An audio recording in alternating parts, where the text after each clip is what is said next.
प्रधानमंत्री नरेंद्र मोदी ने किया पीएम विश्वकर्मा योजना और यशोभूमि का उद्घाटन। बोले, अब स्थानीय उत्पादों को वोकल फॉर लोकल की बजाय लोकल टू ग्लोबल ले जाने का समय। राज्य की श्रमिक दिवस समारोह में हरियाणा के सीएम मनोहर लाल ने की कई बड़ी घोषणाएं। श्रमिकों के भत्तों में बढ़ोतरी के साथ कौशल प्रशिक्षण का भी किया ऐलान। और अनंतनाग में शहीद हुए मेजर आशीष धौंचक के घर पहुंचे मुख्यमंत्री। शहीद के परिजनों को ढाढ़स बंधाने के साथ 50 लाख रुपए और पत्नी को सरकारी नौकरी देने का किया ऐलान। नमस्कार, चंडीगढ़ से आपका स्वागत है। मैं हूं आशुतोष मिश्रा। अब समाचार विस्तार से। प्रधानमंत्री नरेंद्र मोदी ने आज देश को 2 बड़ी सौगात दी हैं। उन्होंने दिल्ली में द्वारका सेक्टर 21 से यशोभूमि द्वारका सेक्टर 25 तक विस्तारित एयरपोर्ट एक्सप्रेस मेट्रो लाइन के नए मार्ग का लोकार्पण किया। साथ ही India International Convention and Expo Centre के पहले चरण का भी उद्घाटन किया, जिसे यशोभूमि के नाम से जाना जाएगा। इससे पहले पीएम मोदी ने मेट्रो की सवारी की, जहां एक महिला यात्री ने संस्कृत में गीत गाकर पीएम को जन्मदिन की बधाई दी। वहीं कुछ अन्य यात्रियों ने भी उन्हें शुभकामनाएं दी। पीएम ने यशोभूमि पहुंचकर श्रमजीवी कारीगरों से मुलाकात की और उनके कामों के बारे में भी जानकारी ली। उन्होंने पीएम विश्वकर्मा योजना के शुभारंभ के दौरान विभिन्न कलाकारों और शिल्पकारों को पीएम विश्वकर्मा प्रमाण पत्र वितरित किए। इस मौके पर प्रधानमंत्री ने कहा कि आज देश को इंटरनेशनल एग्जीबिशन सेंटर यशोभूमि मिल गया है। जिस तरह का काम यहाँ हुआ है वो मेरे विश्वकर्मा भाइयों की तपस्या को प्रदर्शित करता है। समर्पित है। मैं समस्त देशवासियों को विश्वकर्मा जयंती की अनेक अनेक शुभकामनाएं देता हूं। मुझे खुशी है कि आज के दिन मुझे देश भर के लाखों विश्वकर्मा साथियों से जुड़ने का अवसर मिला है।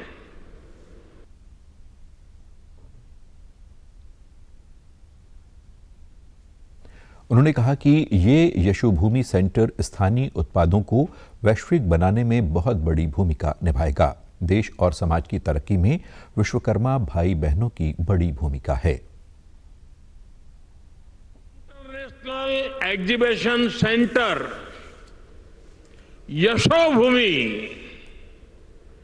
यशोभूमि भी मिला है।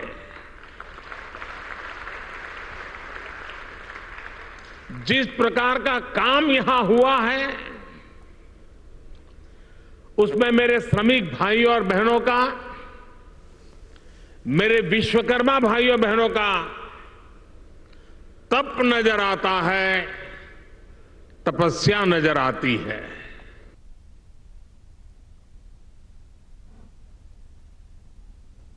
इस दौरान प्रधानमंत्री ने स्पष्ट तौर पर कहा कि ये वक्त है जब हम वोकल फॉर लोकल से अब लोकल से ग्लोबल की यात्रा पर हैं। केंद्रीय राज्य मंत्री कृष्णपाल गुर्जर ने आज चंडीगढ़ के सरकारी मेडिकल कॉलेज के सभागार में पीएम विश्वकर्मा योजना के शुभारंभ पर आयोजित एक कार्यक्रम में बतौर मुख्य अतिथि शिरकत की। इस दौरान उन्होंने कहा कि प्रधानमंत्री मोदी ने समाज के वंचित वर्ग के कल्याण के लिए 13,000 करोड़ रुपए के बजट के साथ इस योजना का शुभारंभ किया है। कौशल नवाचार को बढ़ावा देने और भारत की समृद्ध विरासत को संरक्षित करने के लिए आज हमारे माननीय प्रधानमंत्री नरेंद्र मोदी जी भारत में पारंपरिक कारीगरों और शिल्पकारों को सशक्त बनाने के लिए नई केंद्रीय योजना पीएम विश्वकर्मा लॉन्च कर रहे हैं। मित्रों, भारत का भविष्य उज्जवल है और भविष्य में हमारा भारत देश विश्व गुरु बनने की तरफ अग्रसर है। आज की अशांत वैश्विक अर्थव्यवस्था में भारत एक चमकता सितारा बना हुआ है। 2023-24 में भारत की वृद्धि का अनुमान 6.5% आंका गया है। उन्होंने कहा कि भारत तेजी से बढ़ रही अर्थव्यवस्था है। देश के विकास और प्रगति की दिशा में पीएम विश्वकर्मा योजना एक महत्वपूर्ण कदम साबित होगी। इस मौके पर विधानसभा स्पीकर ज्ञानचंद गुप्ता, सांसद किरण खेर ने विशिष्ट अतिथि के तौर पर शिरकत की। इस दौरान ज्ञानचंद गुप्ता ने कहा कि ये कारीगरों के विकास के साथ साथ स्थानीय उत्पादों को बढ़ावा देने में मील का पत्थर साबित होगी। राष्ट्रपति द्रौपदी मुर्मू ने प्रधानमंत्री के जन्मदिन के मौके पर उन्हें शुभकामनाएं दी हैं। राष्ट्रपति ने सोशल मीडिया एक्स पर कहा कि भारत के प्रधानमंत्री नरेंद्र मोदी को जन्मदिन की हार्दिक बधाई और शुभकामनाएं। मेरी शुभेच्छा है कि अपनी दूरगामी दृष्टि तथा सुदृढ़ नेतृत्व से आप अमृतकाल में भारत के समग्र विकास का मार्ग प्रशस्त करें। मेरी ईश्वर से प्रार्थना है कि आप सदा स्वस्थ और सानंद रहें। केंद्रीय गृह मंत्री अमित शाह ने भी प्रधानमंत्री को जन्मदिन की बधाई दी। उन्होंने एक्स पर लिखा कि अपनी दूरदर्शिता, अथक परिश्रम और निस्वार्थ सेवा भाव से करोड़ों लोगों के जीवन में समृद्धि और विश्वास लाने वाले देश के लोकप्रिय प्रधानमंत्री जी को जन्मदिन की हार्दिक शुभकामनाएं। साथ ही ईश्वर से आपकी दीर्घायु और उत्तम स्वास्थ्य की प्रार्थना करता हूं। केंद्रीय मंत्री नितिन गडकरी, रक्षा मंत्री राजनाथ सिंह के अलावा अन्य केंद्रीय मंत्रियों, नेताओं और मुख्यमंत्रियों ने सोशल मीडिया एक्स पर प्रधानमंत्री नरेंद्र मोदी के जन्मदिन के मौके पर उन्हें शुभकामनाएं दी। प्रधानमंत्री नरेंद्र मोदी के जन्मदिन पर भारतीय जनता पार्टी आज से सेवा पखवाड़ा शुरू कर रही है। आज से 2 अक्टूबर तक पार्टी देश भर में सेवा पखवाड़े के तहत अलग अलग सेवा कार्यक्रमों का आयोजन करेगी। मोदी सरकार की योजनाओं और उपलब्धियों के बारे में जनता को जानकारी दी जाएगी। सेवा पखवाड़े में रक्तदान, स्वास्थ्य शिविर के आयोजनों के साथ मोदी सरकार की योजनाओं से वंचित पात्र लोगों को भी योजनाओं का लाभ दिलाया जाएगा। इसी दौरान मेरी माटी मेरा देश के कार्यक्रमों का भी आयोजन होगा। 17 से 24 सितंबर तक आयुष्मान भव के अंतर्गत विभिन्न कार्यक्रम होंगे। विश्वकर्मा जयंती के अवसर पर पलवल में हुए राजकीय श्रमिक दिवस समारोह में हरियाणा के मुख्यमंत्री मनोहर लाल ने कई बड़ी घोषणाएं की। उन्होंने कहा कि हरियाणा सरकार ने श्रमिकों को नए अवसर प्रदान करने और उनका मनोबल बढ़ाने के लिए अनेक कार्यक्रम चलाए हैं। उन्होंने श्रमिकों की बेटियों को इलेक्ट्रिक स्कूटी देने के लिए 50,000 रुपए देने का प्रावधान किया। साथ ही औद्योगिक श्रमिकों को साइकिल खरीदने के लिए अब 5,000 रुपए, उनके बच्चों को दी जाने वाली छात्रवृत्ति 21,000 रुपए और महिला श्रमिकों को सिलाई मशीन खरीदने के लिए 4,500 रुपए देने की घोषणा की। सीएम ने कहा कि प्रदेश के 75,000 युवाओं को कौशल आधारित प्रशिक्षण दिया जाएगा। सभी अस्पतालों में ईसीजी सुविधा दी जाएगी। 4 जिलों गुरुग्राम, फरीदाबाद, सोनीपत और यमुनानगर में 500 श्रमिक आवास बनाए जाएंगे। कश्मीर के अनंतनाग में 13 सितंबर को आतंकियों से मुठभेड़ में शहीद हुए पानीपत निवासी मेजर आशीष धौंचक के आवास पर पहुंचकर हरियाणा के सीएम मनोहर लाल ने परिवार को ढाढ़स बंधाया। इस दौरान उन्होंने कहा कि हम शहीद के परिवार के साथ खड़े हैं। उन्होंने परिवार को 50 लाख रुपए और पत्नी को योग्यता अनुसार सरकारी नौकरी देने का भी ऐलान किया। उन्होंने कहा कि सरकार परिवार की हर संभव सहायता करेगी।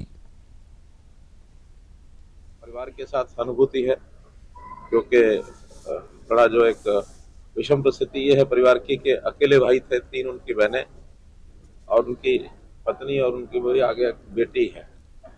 तो उस नाते से जो एक सरकारी सिस्टम है उसमें जो भी अधिकतम सहयोग सहायता हो सकती है वो करेंगे। 50 लाख रुपए की राशि ये नगद दी जाती है। उनकी पत्नी को योग्यता के हिसाब से वो नौकरी भी मिलेगी और उनके नाम को अमर रखने के लिए और जो परिवार की ओर से अपेक्षा की जाएगी उसको हम पूरा करेंगे।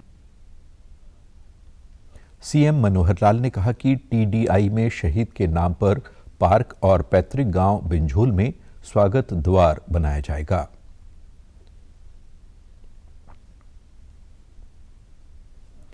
पांच दिवसीय संसद सत्र से एक दिन पहले संसद भवन की नई इमारत के गज द्वार पर आज उपराष्ट्रपति जगदीप धनखड़ ने तिरंगा फहराया।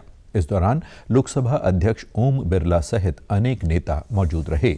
सरकार ने संसद के विशेष सत्र के पहले आज शाम सर्वदलीय बैठक बुलाई है। कल से 22 सितंबर तक संसद का विशेष सत्र बुलाया गया है। विशेष सत्र के पहले दिन लोकसभा में संविधान सभा की बैठक से लेकर 75 वर्ष की संसदीय यात्रा पर चर्चा होगी। इस सेशन की शुरुआत पुरानी इमारत में ही होगी और 19 सितंबर को गणेश चतुर्थी के दिन संसदीय कामकाज नई इमारत में शुरू किया जाएगा। हरियाणा के मुख्यमंत्री मनोहर लाल ने अपने जनसंवाद कार्यक्रम और सिरसा दौरे पर बार एसोसिएशन के वकीलों से आह्वान किया कि वे पीड़ितों और वंचितों को न्याय दिलवाने के लिए आगे आएं। उन्होंने बार एसोसिएशन सिरसा के 50 वर्ष से अधिक समय से प्रैक्टिस कर रहे अधिवक्ताओं को सम्मानित भी किया। मुखिया के नाते कहूं तो जो गरीब समाज है उनका वकील भी हूं। मैं ये वकालत करता हूं। क्या वकालत करता हूं कि गरीब का अधिकार उससे कोई ना छीने। गरीब का अधिकार गरीब को जरूर मिले। उसके अंदर बहुत सी अव्यवस्थाएं समाज में जो होती हैं, कुछ थोड़ा सा दबंग आदमी गरीबों के हकों को छीनते रहे हैं, लेकिन हमने सिस्टम ऐसे बना दिए हैं कि गरीब का अधिकार उसको मिले। अंत्योदय की नीति के आधार पर अंतिम का यदि भला होगा तो ये समाज लंबे समय तक सुखी होकर के आगे बढ़ेगा। सीएम ने अपने विशेष चर्चा कार्यक्रम के तहत ऑडियो कॉन्फ्रेंसिंग से फूड प्रोसेसिंग इंडस्ट्री के लाभार्थियों से सीधा संवाद किया। उन्होंने कहा कि आज भारतीय इंडस्ट्री 4.0 के इस दौर में डिजिटल क्रांति का चेहरा बना हुआ है। फूड प्रोसेसिंग में भी इसका कारगर उपयोग हो रहा है। आज उन्होंने सिरसा पहुंची साइक्लोथॉन यात्रा को हरी झंडी दिखाकर रवाना किया। उन्होंने कहा कि साइक्लोथॉन से लोगों को नशे के खिलाफ जागरूक किया जा रहा है। साफ है कि हमको हरियाणा से ड्रग्स के इस सिलसिले को समाप्त करना है। हमको ड्रग फ्री हरियाणा बनाना है और हमको नशा मुक्त हरियाणा बनाना है। बड़े अफसोस के बाद मैं कह रहा हूं कि इस गिरफ्त में सबसे ज्यादा सिरसा जिला, फतेहाबाद जिला, ये सबसे ज्यादा इस गिरफ्त में आए हुए हैं। उन्होंने कहा कि ये यात्रा 17 दिन बाद कई जिलों से होते हुए आज सिरसा पहुंची है। National institute of open schooling की प्रैक्टिकल परीक्षाएं कल से शुरू हो गई हैं, जो 1 अक्टूबर तक जारी रहेंगी। वरिष्ठ माध्यमिक और माध्यमिक पाठ्यक्रमों की लिखित परीक्षाएं 3 अक्टूबर से शुरू होंगी।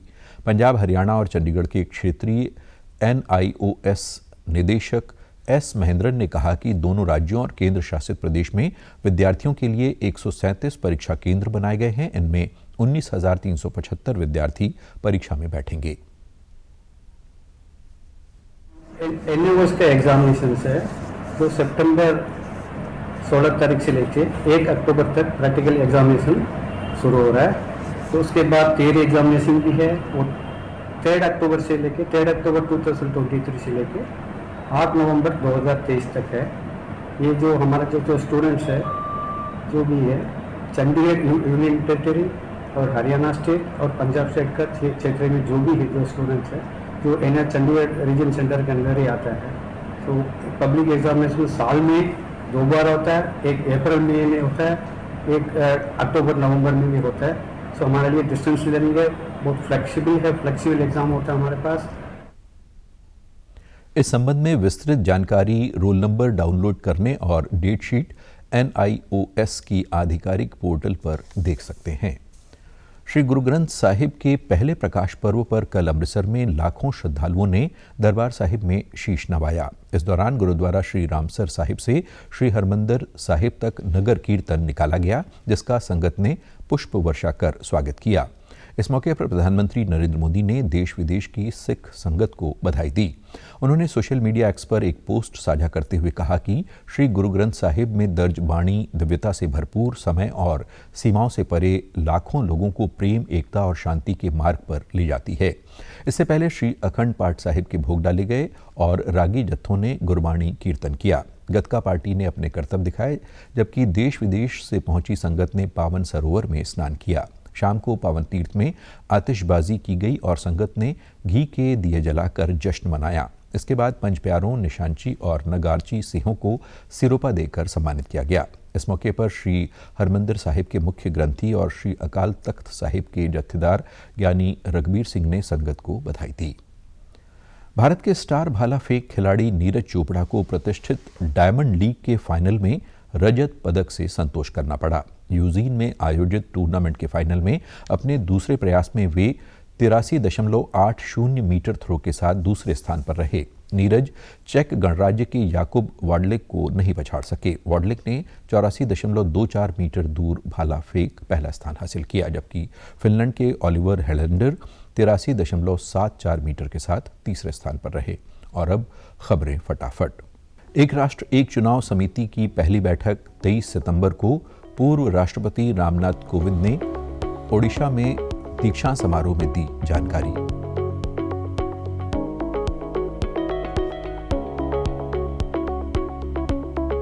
नई दिल्ली में सबसे बड़ी मसाला प्रदर्शनी, सम्मेलन और संगोष्ठी का आयोजन। पीयूष गोयल ने कहा 2030 तक निर्यात लक्ष्य $10 अरब का हो। नो हिंसा मामले में गिरफ्तार कांग्रेस विधायक मामन खान का 2 दिन और बढ़ा पुलिस रिमांड। मोबाइल लैपटॉप जब्त कर चुकी है पुलिस। एशिया कप क्रिकेट के फाइनल मुकाबले में आज कोलंबो में टॉस जीतकर श्रीलंका ने पहले बल्लेबाजी करने का किया फैसला। और आप हमारे समाचार YouTube channel DD News Chandigarh, Facebook DD News Chandigarh और Twitter handle DD News CHD पर भी देख सकते हैं। इसी के साथ चंडीगढ़ से समाचारों का सिलसिला समाप्त होता है। नमस्कार।